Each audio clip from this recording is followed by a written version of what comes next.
Hello friends, welcome to the channel Assemble to Learn. Friend, this is the fourth video related to previous year PGT Physics question paper of KVS 2018. Here I solved from question number 101 to 110.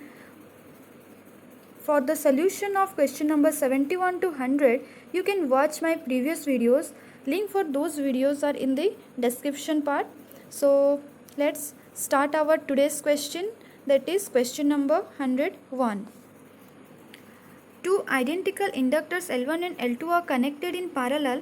A time varying current flows as shown. The ratio I1 by I2 at any instant t is. तो यहाँ पर दो inductor हमें दिया गया है, current flow कर रहा है इनमें, जो कि चेंज हो रहा है विथ रिस्पेक्ट टू टाइम. तो यहाँ पर हम सेल्फ इंडक्टेंस का कॉन्सेप्ट यूज़ करेंगे, जिसके वजह से यहाँ पर कुछ ईएमएफ प्रोड्यूस हो रहा होगा.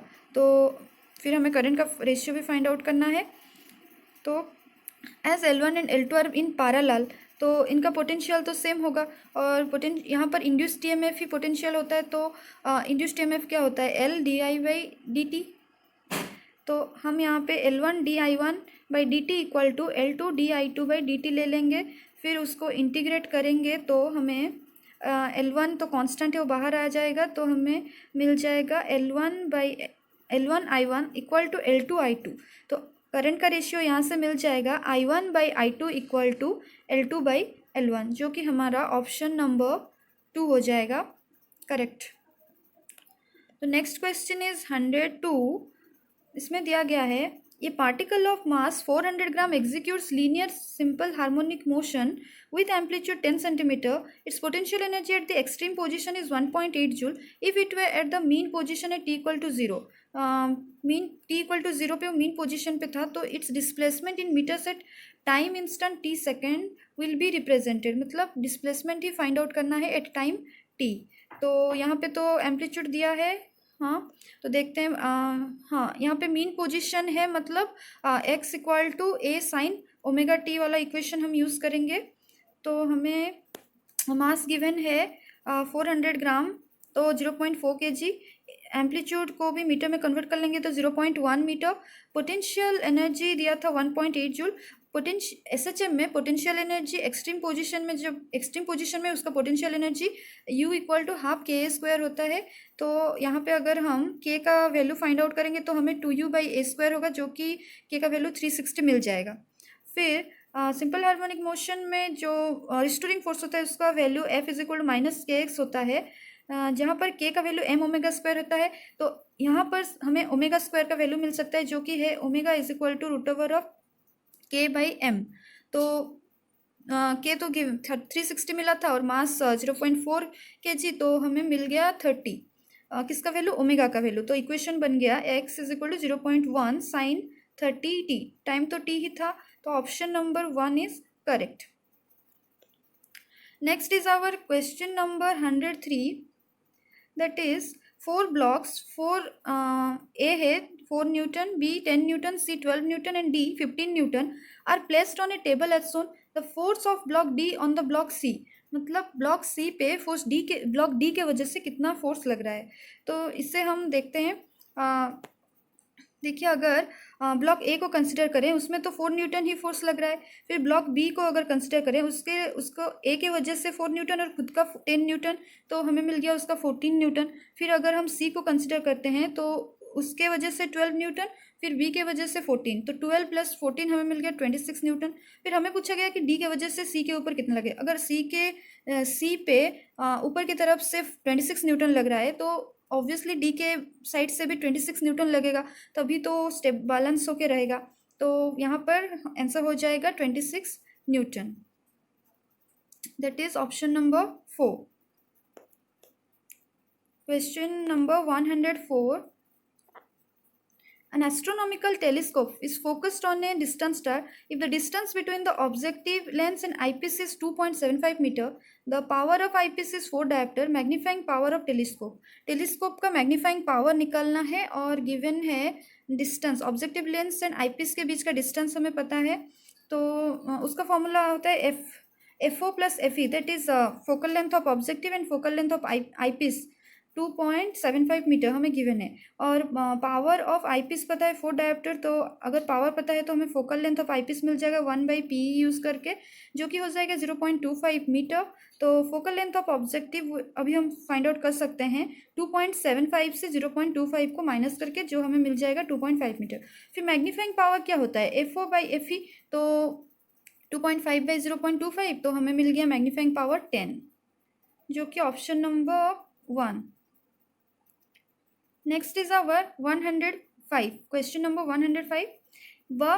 A Bohr magnet has a magnetic moment of 2.5 joule per Tesla and is placed in a magnetic field of 0.2 Tesla. Work done in turning the magnet from parallel to the position theta equal to pi/3 relative to the field direction. मतलब magnetic moment given है, magnetic field given है, work done find out करना है जब वो parallel से एक position जो कि थीटा इक्वल टू 5/3 है वैसे मूव टर्न कर रहा है, तो वर्क डन क्या होगा। तो हमें पता है मैग्नेटिक मोमेंट क्वेश्चन में गिवन है 2.5 जूल पर टेस्ला, मैग्नेटिक फील्ड गिवन है 0.2 टेस्ला। तो अगर पहला उसका पोजीशन पैरेलल था तो θ1 0 डिग्री हो जाएगा और θ2 तो गिवन है 5/3। वर्क डन होता है -m.b जो कि -mb cos थीटा, फिर cos थीटा के जगह cos θ1 माइनस cos θ2 पुट करेंगे तो थीटा cos 0 डिग्री का वैल्यू 1 और cos pi/3 1/2, इसको सॉल्व करने पे हमें मिल जाएगा -0.25 जूल। तो हमें तो सिर्फ मैग्नीट्यूड फाइंड आउट करना है, तो हमारा आंसर हो जाएगा ऑप्शन नंबर 1। नेक्स्ट चलते हैं 106 पे, जो कि दिया है जियो stationery satellite is orbiting the earth at a height of 6 or above the surface of earth. If the period of revolution of another satellite is 6√2 hours, height of the satellite above the surface of earth will be। मतलब एक जियो stationery satellite है जो कि अर्थ के surface से 6 height के ऊपर है, और अनदर एक सैटेलाइट है जो कुछ डिस्टेंस ऊपर होगा, उसका टाइम पीरियड दिया है 6√2 पर। जियो स्टेशनरी का टाइम पीरियड अर्थ के टाइम पीरियड के साथ ही सेम होता है, तो हम उसको 24 आवर लेंगे।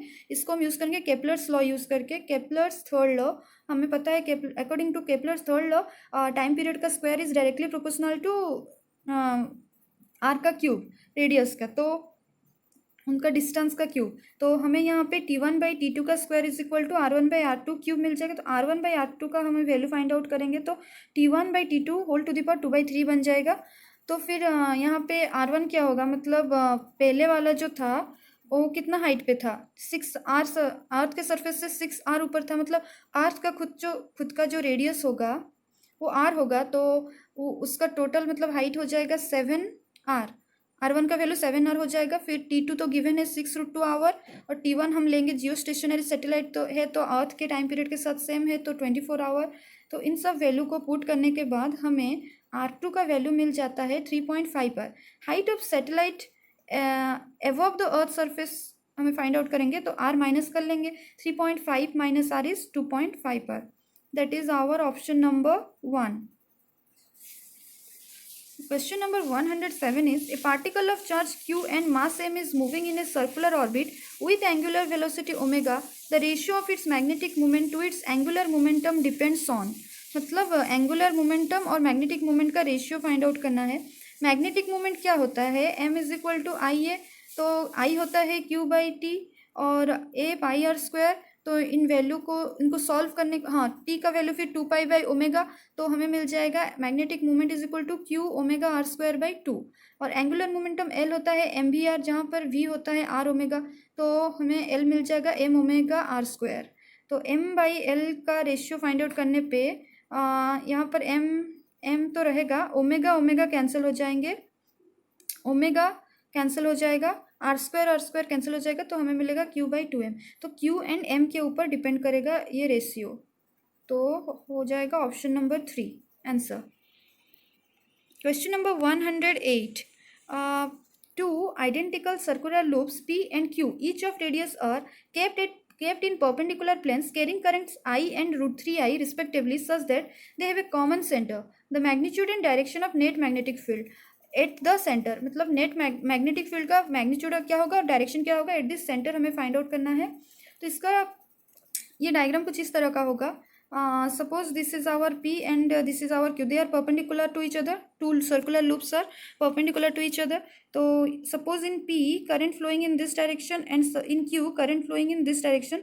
तो according to right hand thumb rule हमें पता चल जाएगा कि मैग्नेटिक फील्ड का डायरेक्शन P के लिए ऊपर की तरफ y डायरेक्शन में होगा और Q के लिए x डायरेक्शन में हो जाएगा, पॉजिटिव x डायरेक्शन में। तो अगर हम एट द सेंटर इनका मैग्नेटिक फील्ड फाइंड आउट करते हैं तो BP मिल जाएगा हमें μ0I/2r j cap and BQ मिल जाएगा μ0√3I/2r I cap. Net magnetic field मिल जाएगा B net, that is addition of two magnetic fields BP plus BQ। तो इसका वैल्यू हमें मिलेगा μ0I/2r whole into j cap plus √3I cap. फिर हम मैग्नीट्यूड फाइंड आउट करेंगे तो हमें μ0I/r मिलता है, नेट मैग्नेटिक फील्ड हो जाता है μ0I/r जो कि हो जाएगा ट्वाइस ऑफ BP, मतलब B is equal to twice of BP। तो ये एक ही ऑप्शन में है, तो यहीं से हमें पता चल जा रहा है कि ये ऑप्शन नंबर 3 ही करेक्ट होगा। फिर भी हम इसका डायरेक्शन देख लेते हैं, मतलब कितना एंगल बना रहा है, हमें एंगल फाइंड आउट करना है। तो अगर हम B के का वैल्यू निकालते हैं, that is B net magnetic field divided by उसका मैग्नीट्यूड, तो हमें half j cap plus √3I cap मिलेगा, तो जो कि j cap divided by 2 plus √3/2I cap. तो इसको अगर हम एक x एक्सिस y एक्सिस लेते हैं, सपोज x एक्सिस में BQ एंड y एक्सिस में BP है, तो अगर हम यहाँ पे एंगल थीटा लेके उसका tan थीटा का वैल्यू फाइंड आउट करेंगे तो y डायरेक्शन में वैल्यू 1/2 और x डायरेक्शन में √3/2, इसको पुट करने पर हमें tan थीटा 1/√3 मिल जाएगा, जहाँ से हमें थीटा की वैल्यू 30 डिग्री मिलेगा, जो कि विथ रिस्पेक्ट टू BQ होगा। तो π/6 विथ रिस्पेक्ट टू BQ होगा हमारा आंसर, हाँ, making angle theta equal to π/6 with respect to BQ। So next is our question number 109। तो इसमें क्या है, parallel plate capacitor of consist of two identical rectangular plates, area A, each kept d distance apart. Two slabs of dielectric constant K1 and K2 are kept between the plates as shown in the figure. तो capacitance of the capacitor क्या होगा? ऐसे situation में, ऐसे जब condition हो तो हम एक फॉर्मूला यूज़ करते हैं कैपेसिटेंस फाइंड आउट करने के लिए, जो कि है C is equal to AE epsilon naught divided by D minus T1 minus T2 minus dot dot dot up to Tn plus T1 by K1 plus T2 by K2 plus dot dot dot plus T up to Tn by Kn। तो जितना दिया होगा उस हिसाब से उतना हमें value put करना है। यहाँ पर तो दो ही स्लैब्स है, तो अकॉर्डिंग टू क्वेश्चन उनका थिकनेस दिया गया है D/3 एंड T2 2D/3। तो इसको अगर हम यहाँ पर पुट करते हैं तो AE एप्सिलॉन नॉट ये मिल जाएगा, यहाँ पे D को कॉमन लेने से ये हमारा 0 हो जाएगा ये पार्ट। फिर उसको सॉल्व करने पे हमें finally capacitance 3A epsilon naught by D K1/K2 मिल जाएगा। ठीक है, ये हो जाएगा option number 2। Option number 2 is correct. फिर आता है last question, that is question number 110। In a Young's double slit experiment, when a narrow monochromatic source of light of wavelength 4000 angstrom is used, we observe 10 fringes in the field of view. फिर if we use light of wavelength 5000 angstrom, तो number of fringes क्या होगा? तो यहाँ पे basically वो जो λ1 n1 λ1 equal टू n2 λ2 होता है वही यूज़ होगा, क्योंकि सेम फील्ड ऑफ व्यू है। तो n1 तो गिवन है, λ1 गिवन है, λ2 गिवन है, जो कि सेम फील्ड ऑफ व्यू है, तो उनका लेंथ ऑफ रीजन सेम होगा, तो number of fringes into fringe width होता है। n1 β1 इज इक्वल टू n2 β2, बीटा का वैल्यू λ1 d/d, यहाँ पर सेम फील्ड व्यू है तो कैपिटल D स्मॉल d सब सेम है, तो हमें यहाँ पे n1 λ1 इक्वल टू n2 λ2 ही मिलता है। तो वैल्यू पुट करने पर n2 हमें मिल जाएगा 8, that is our option number 1। Option number 1 is correct. So friends, here we completed question number 110. So if you like this video, then do like and subscribe this channel for more videos like this. Thank you.